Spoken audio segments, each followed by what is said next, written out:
Coucou, bienvenue sur OVA Tarologie. Aujourd'hui, on se retrouve pour parler des cancers. De vous, mes chers cancers.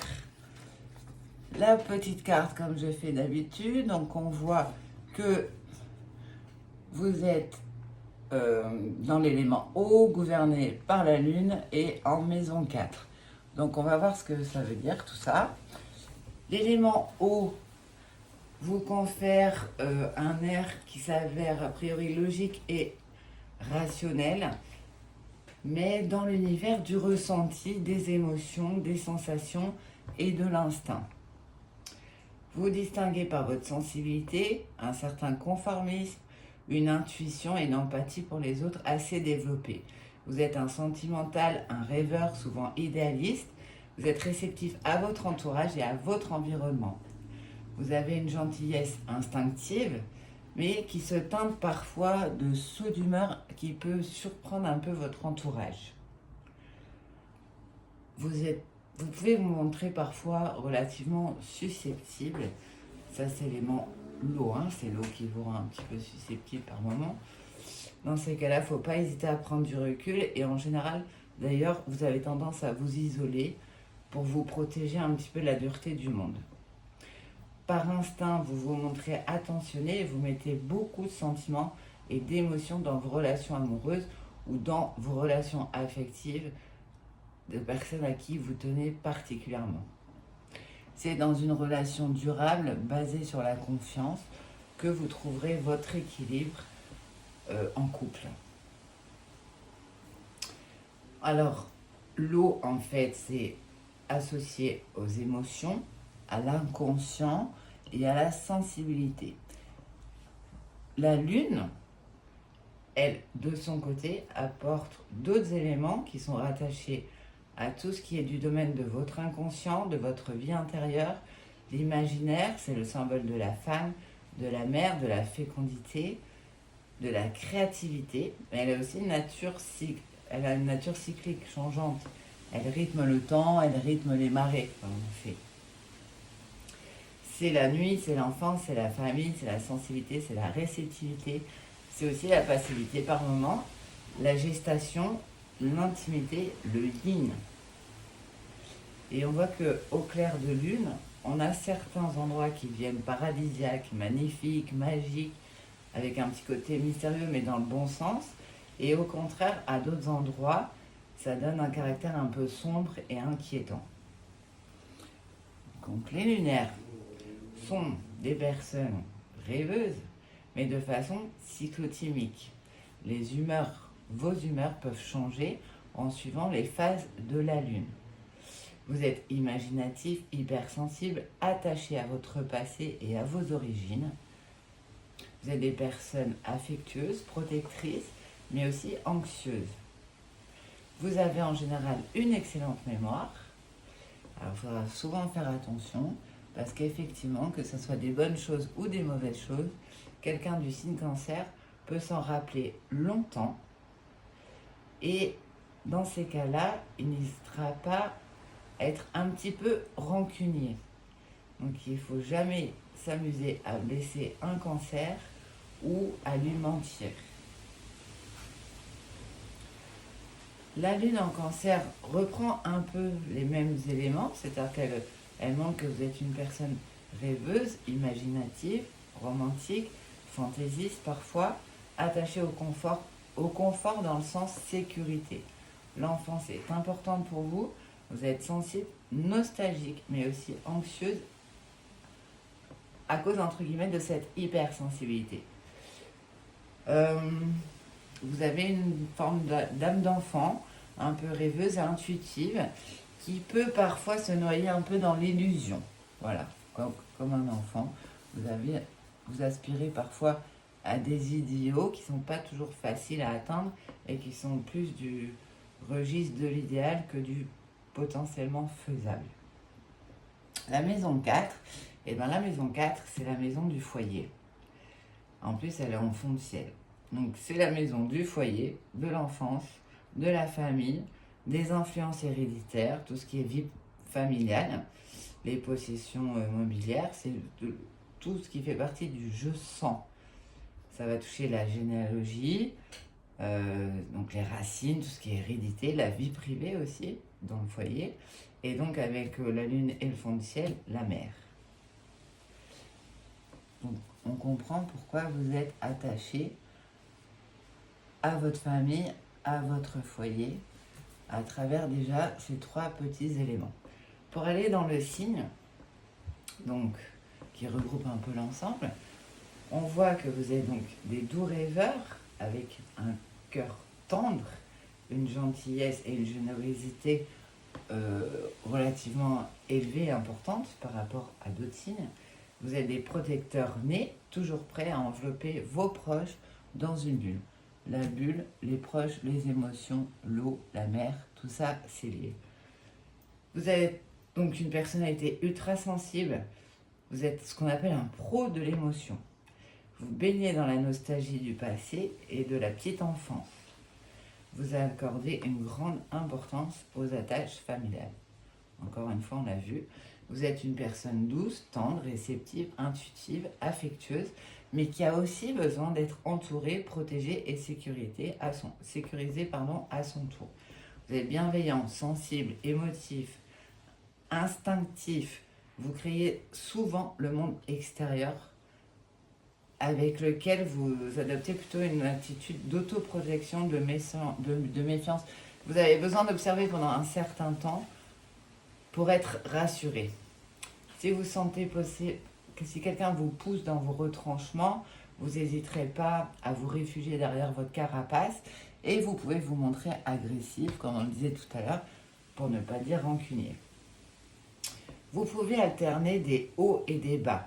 Vous pouvez être à la fois nomade et sédentaire, avoir envie de découvrir le monde tout en ayant envie de rester à votre port d'attache dans votre maison. Parce que, voilà, la maison, le foyer, ça vous sécurise, ça vous rassure toujours. Vous pouvez aussi avoir des moments de léthargie et puis en même temps des moments d'hyperactivité, ou alors ça se suit de très près.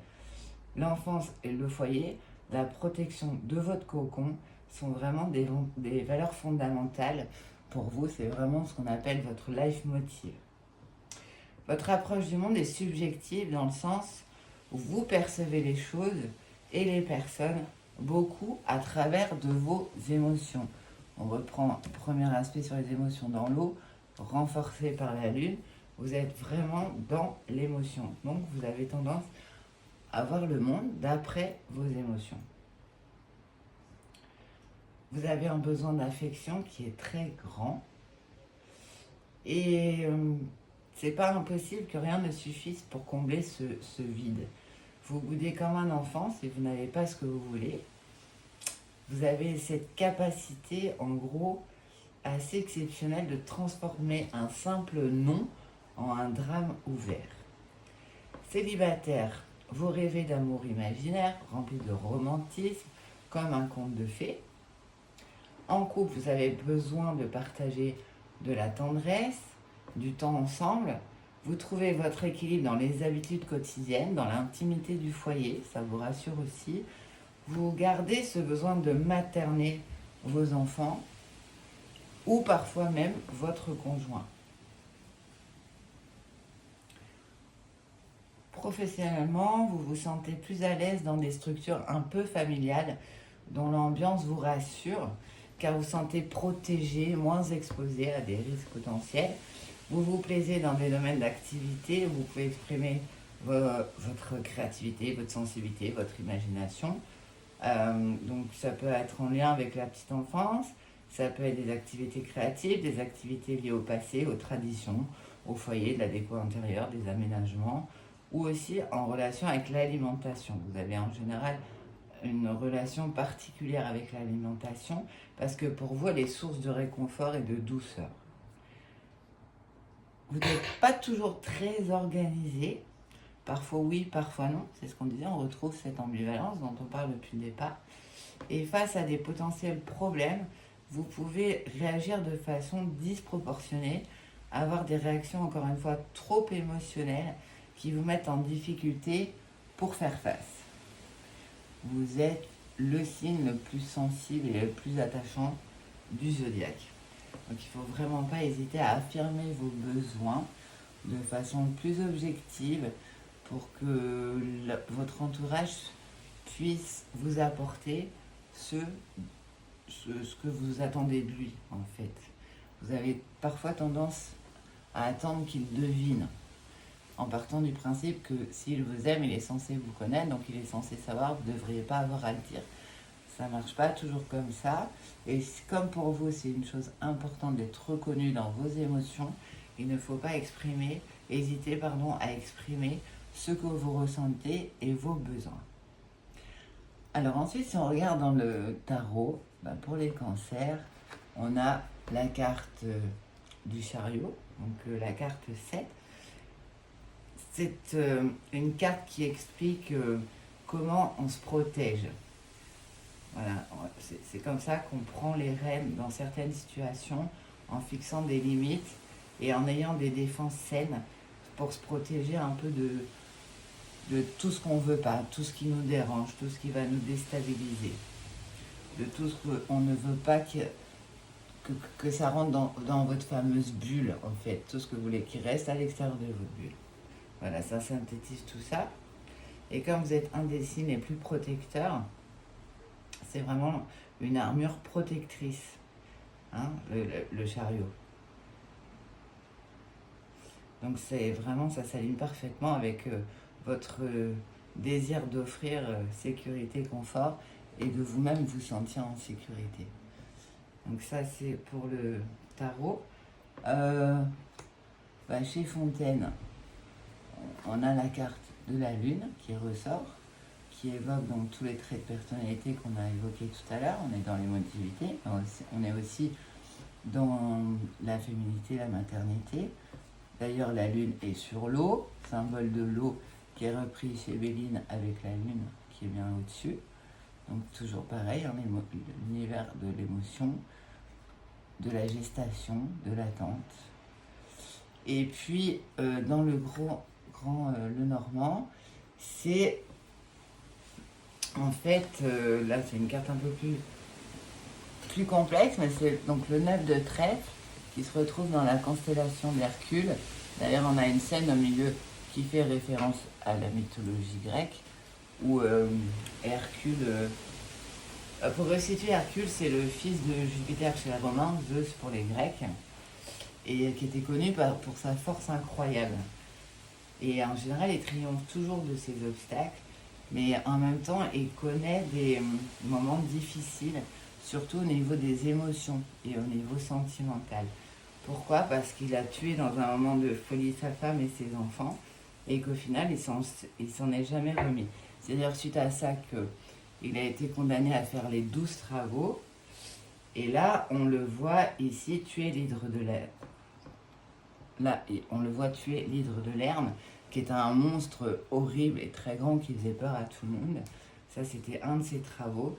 Et pendant l'épreuve, en fait, il y a Junon, qui est l'épouse de Jupiter, ou de Zeus, qui déteste Hercule parce que c'est le fils de Jupiter, mais avec une autre femme. Donc, il a été infidèle à Junon, hein, et Hercule est venu au monde de cette relation extra-conjugale. Elle a envie de lui rendre le combat le plus difficile, donc elle lui jette une écrevisse qui va venir un peu le piquer, en espérant qu'il perde finalement et qu'elle arrive à se débarrasser de lui. Bon, il gagnera quand même, mais le choix de l'écrevisse, en fait, comme l'écrevisse est le symbole du cancer, et le cancer, c'est quoi? C'est la femme. Donc le cancer symbolisant la femme, c'est l'objet de souffrance d'Hercule qui ne se remet pas de la mort de sa femme. Voilà. Donc c'est intéressant quand on remonte sur la signification, parce que du coup, on comprend qu'il gagne le combat, mais qu'il continue de pleurer sa femme, et qu'au fond, c'est sa culpabilité intérieure contre laquelle il doit lutter le plus. Voilà. Donc c'est l'idée selon laquelle notre vie réclame un effort de tous les jours. Il ne faut pas attendre que ça tombe du ciel, on a une part de responsabilité. Et puis surtout, il faut rester dans l'attention et dans le soin. Donc, on retrouve ces traits de caractère chez le cancer. Donc voilà, grâce à la constellation d'Hercule, et de l'histoire de la mythologie, on comprend. Et ça veut dire que le cancer part du principe que le bonheur n'est jamais constant. Donc il a toujours tendance un peu à se méfier et à se replier dans le cocon qu'il crée. Voilà. Et enfin, pour l'amour, entre guillemets, la carte de la passion. La carte de la passion, pourquoi? Parce qu'on voit bien, on a le côté romanesque hein, sur l'image, un peu prince charmant et princesse. Parce que les cancers ont besoin de vibrer, vous avez besoin de vibrer au plus profond de vous-même dans les relations amoureuses et de pouvoir exprimer librement toute votre sensibilité et votre sensualité d'ailleurs.